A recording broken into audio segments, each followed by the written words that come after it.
Good morning student. आज हम सल्तनत कालीन प्रशासनिक व्यवस्था के बारे में अध्ययन करेंगे। मैं डॉक्टर मधु कुमार, सहायक आचार्य इतिहास, नकपा राजकीय स्नातकोत्तर महाविद्यालय किशनगढ़। 13वीं शताब्दी के आरंभ में ही भारत पर तुर्कों की विजय पूरी हो चुकी थी और दिल्ली सल्तनत के रूप में उन्होंने एक नए राज्य का गठन कर लिया था। इस नए राज्य को सुदृढ़ एवं सुव्यवस्थित रूप देने के लिए कुशल प्रशासनिक व्यवस्था विकास अनिवार्य था और इल्तुतमिश एवं उसके उत्तराधिकारी शासकों ने इस दिशा में महत्वपूर्ण प्रयास किए। यह प्रशासनिक व्यवस्था अब्बासियों के शासन प्रबंध पर आधारित थी, विशेषकर केंद्रीय प्रशासन के स्तर पर। केंद्रीय प्रशासन का प्रधान सुल्तान था। सुल्तान शब्द का अर्थ सत्ताधारी होता है। वैधानिक रूप से सुल्तान की पदवी उन शासकों को प्रदान की जाती थी जो मुसलमानों के राजनीतिक एवं धार्मिक प्रधान खलीफा के प्रतिनिधि के रूप में शासन करते थे। अतः सैद्धांतिक रूप से सुल्तान खलीफा का प्रतिनिधि था, परंतु व्यवहारिक रूप से वह एक स्वतंत्र शासक था जिसे कानून बनाने, उन्हें लागू करने और उनका उल्लंघन करने वाले को दंड देने का पूर्ण अधिकार था।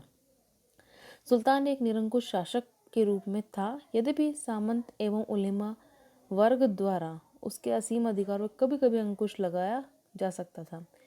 केंद्रीय प्रशासन के अंतर्गत कई महत्वपूर्ण विभाग व पदाधिकारी थे। इन विभागों की रचना, उनकी शक्तियों का निर्धारण अब्बासी परंपरा के अनुसार था।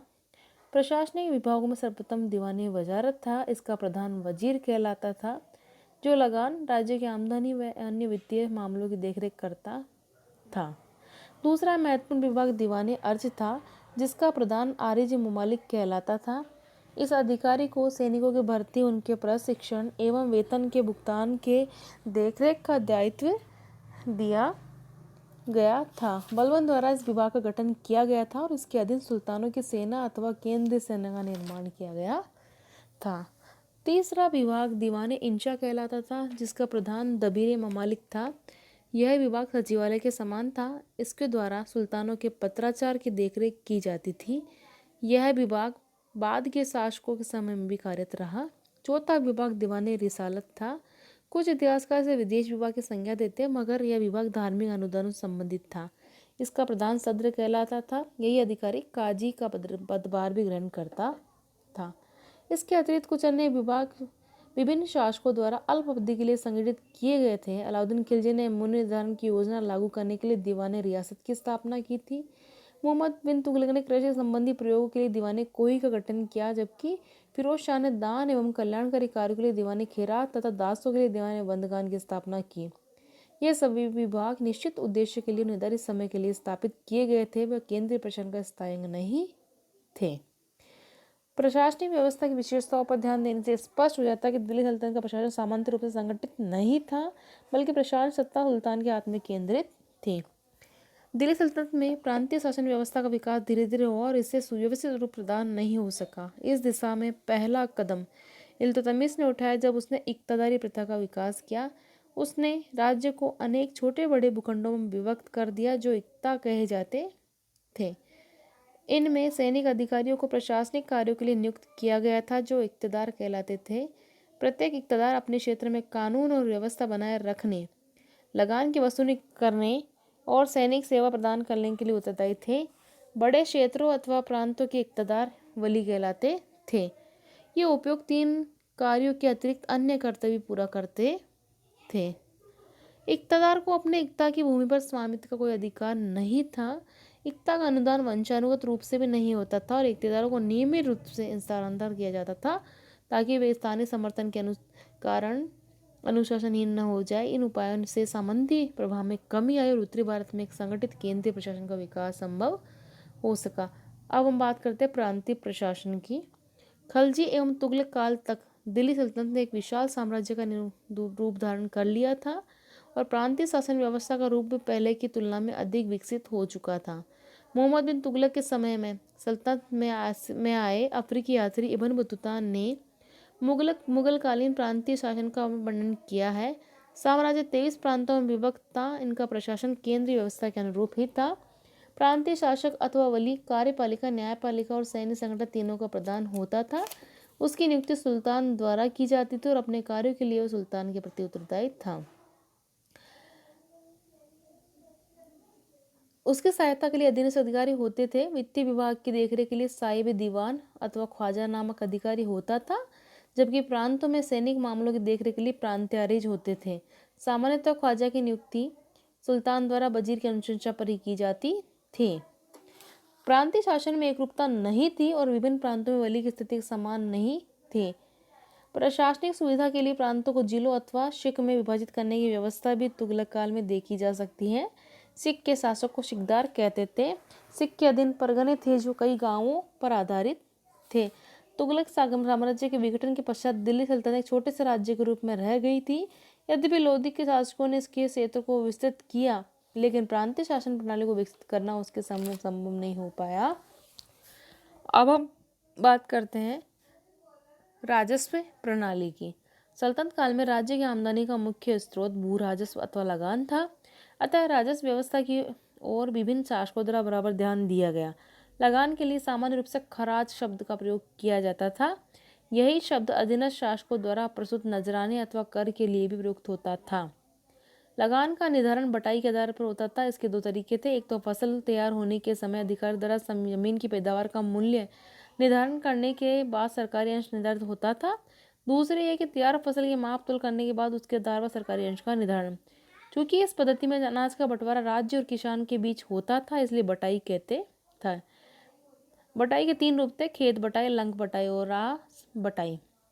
बटाई प्रणाली के लिए गल्ला बख्शी, हासिल व किस्में गल्ला शब्द का प्रयोग किया गया था। एक अन्य पद्धति कनकूत कहलाती थी। इसमें लगान का निर्धारण अनुमान के आधार पर किया जाता था। इन दोनों के अतिरिक्त तीसरी पद्धति मसाहत कहलाती थी, जो भूमि की माप पर आधारित थी। इसे अलाउद्दीन ने प्रचलित किया, परंतु यह अधिक लोकप्रिय नहीं हो सकी। लगान की दर सामान्यतः उपज का 1/3 भाग थी, परंतु इसमें कुछ संशोधन भी हुए। अलाउद्दीन ने सर्वप्रथम इस दर को बढ़ाकर उपज का 1/2 अंश कर दिया। मोहम्मद बिन तुगलक ने भी वृद्धि का प्रयास किया, मगर असफल रहा। फिरोज ने अपनी आत्मकथा फुतुहात फिरोज शाही में राजस्व की दर 1/5 निर्धारित की, परंतु संभवतः 1/3 की दर ही सामान्यतः प्रचलित थी।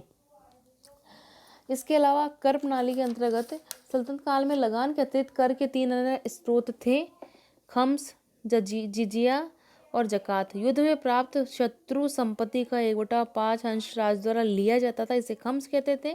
शेष 4/5 अंश सैनिकों में बांट दिया जाता था। अलाउद्दीन ने इसके दर को उलट दिया था, मगर फिरोज ने पूर्ववर्ती स्थिति बहाल कर दी थी। जजिया मेर मुस्लिम प्रजा के वयस्क पुरुषों पर लगता था और इसके दर कर देने वालों की आर्थिक स्थिति पर निर्भर करता था। जकात मुसलमान द्वारा दिया जाने वाले कर था। अब हम बात करते हैं सल्तनत काल न्याय व्यवस्था की। दिल्ली सल्तनत के शासकों ने न्याय व्यवस्था को पर्याप्त ध्यान दिया। न्याय संबंधी कार्यों के लिए एक विशेष प्रशासनिक विभाग था, जो दीवाने कजा कहलाता था। इसका प्रधान काजी था। सुल्तान स्वयं न्याय का स्रोत था और सभी मुकदमों का अंतिम निर्णय करने की क्षमता उसमें थी। मुख्य रूप से फौजदारी और राजनीतिक अपराधों का वह निर्णय करता था, जबकि काजी संपत्ति और पारिवारिक मामलों का निर्णय करता था। सल्तनत में कई प्रकार के कानून थे। मुसलमानों पर शरीयत के आदेश मान्य थे। हिंदुओं को उनके धार्मिक कानून और परंपरा के अनुसार न्याय मिलता था। फौजदारी कानून और राजनीतिक अपराधों से संबंध कानून सभी के लिए समान थे। शरीयत के अतिरिक्त सुल्तान द्वारा स्वतंत्र रूप से कानून बनाए जाते थे, जो जाब्ता कहलाते थे। अब हम बात करते हैं सल्तनत सैन्य संगठन की। दिल्ली सल्तनत के सैन्य संगठन का विकास क्रमिक रूप से हुआ। सर्वप्रथम इल्तुतमिश ने शाही अंगरक्षकों का दल संगठित किया, जिसे जानदार कहते थे। युद्ध के समय यही लोग सुल्तान की सेना के रूप में कार्य करते थे। यह वर्ग कल्ब लश्कर कहलाता था, जबकि इक्तेदारों की सेना हश्म अतराफ कहलाती थी। बलबन ने सैन्य संगठन को सुव्यवस्थित करने के लिए दीवान अर्ज अथवा केंद्रीय सैन्य विभाग का गठन किया। उसने शाही सेना की संख्या, शक्ति और कार्यकुशलता में वृद्धि की। सैन्य संगठन का विकसित रूप अलाउद्दीन के समय में प्रकट हुआ। उसने एक विशाल केंद्रीय सेना का निर्माण किया और इक्तेदारों की सेनाएं टुकड़ों को भंग कर दिया। उसने सैनिकों को इक्ता के स्थान पर नकद वेतन देने की व्यवस्था चलाई। भ्रष्टाचार निदान के लिए उसने घोड़े पर दाग लगाने और सैनिकों को हुलिया लिखने के आदेश दिए, ताकि सैनिकों द्वारा सेना के घोड़ों की अदला बदली संभव न हो। सैनिक अपने स्थान पर किसी दूसरे व्यक्ति को युद्ध में लड़ने के लिए भेज सके। सेना का मुख्य अंश अश्वारोही दल के रूप में था। दूसरा वर्ग हस्ती सेना पर आधारित था, जबकि तीसरा भाग पैदल सैनिकों का था, जिसे पायक कहते थे। बारूद व तोपखानों का प्रयोग दिल्ली सल्तनत में नहीं हुआ। मजनीक, कुशकंजीर और आदि यंत्रों का उपयोग पत्थर और धातु की गोले फेंकने के काम में लिया जाता था। किलो तथा दुर्भोग अधिकार के लिए चर्क और फलातून नामक गुलेरुपी यंत्रों का प्रयोग किया जाता था। सेना का संगठन 10 प्रणाली के अनुसार था। 10 से 10,000 की संख्या में सैनिक टुकड़ियां संगठित होती थी। सामान्य सैनिकों के अतिरिक्त गुप्तचर और मार्गदर्शक भी सेना के अभिन्न अंग के रूप में थे। इस प्रकार जो है सल्तनत, हम देखते हैं कि सल्तनत कालीन प्रशासनिक व्यवस्था सुसंगठित थी। धन्यवाद।